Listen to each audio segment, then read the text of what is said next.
Reflexió. Virtuts i defectes. La veritat i la mentida. És molt estrany trobar a un ésser humà que hagi actuat sempre amb la sinceritat per davant, o dient la veritat. En ser duals, acostumem a utilitzar de forma simultània tant les virtuts com els defectes, fent servir per cada ocasió, segons ens convingui, les unes o els altres.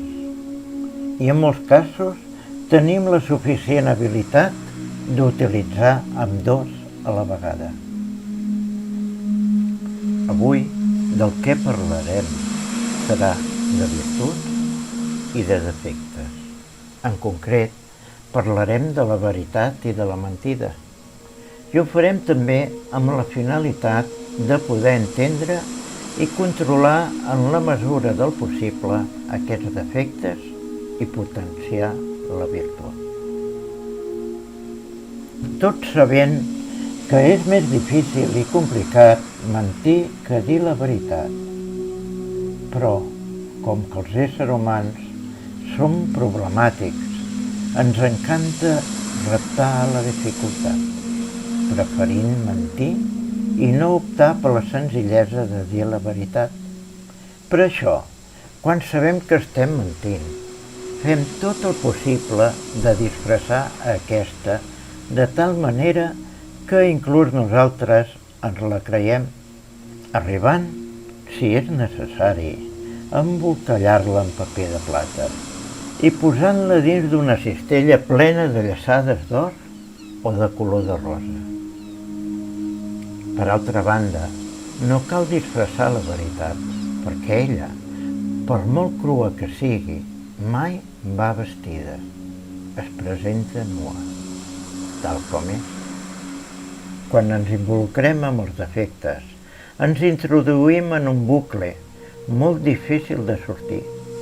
Això ens passa quan mentim, que per molt insignificant que creiem que sigui la mentida, s'anirà multiplicant, perquè una mentida mai va sola, sempre es fa acompanyar per altres mentides.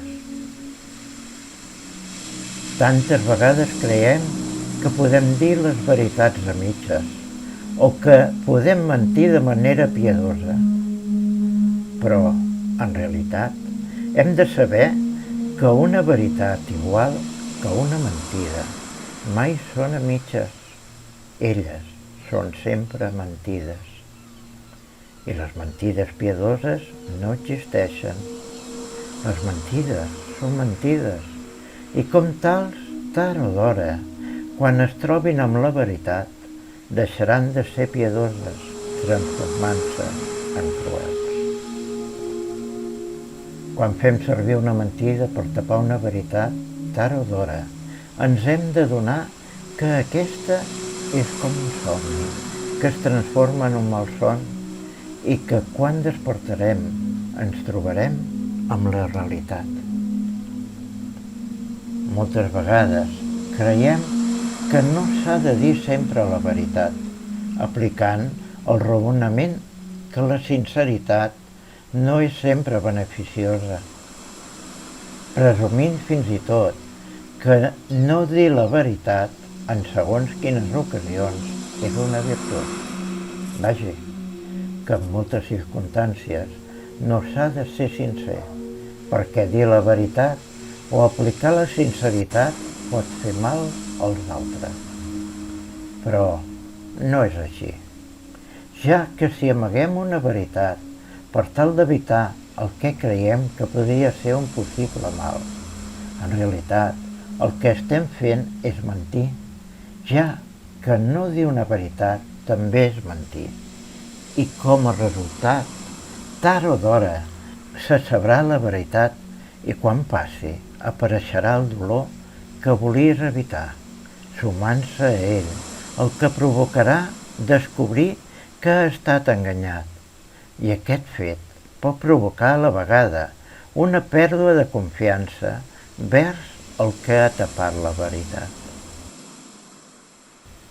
Us diré dues frases per tal que les recapaciteu. La mentida és dolça, la veritat és punyent.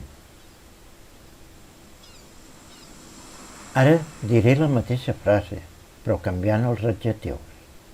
La veritat és dolça, la mentida és punyent. Pregunto, creieu que alguna frase és mentida o alguna és veritat? Les dues són veritat? O són mentida? O potser n'hi ha una de cada? Responeu-vos.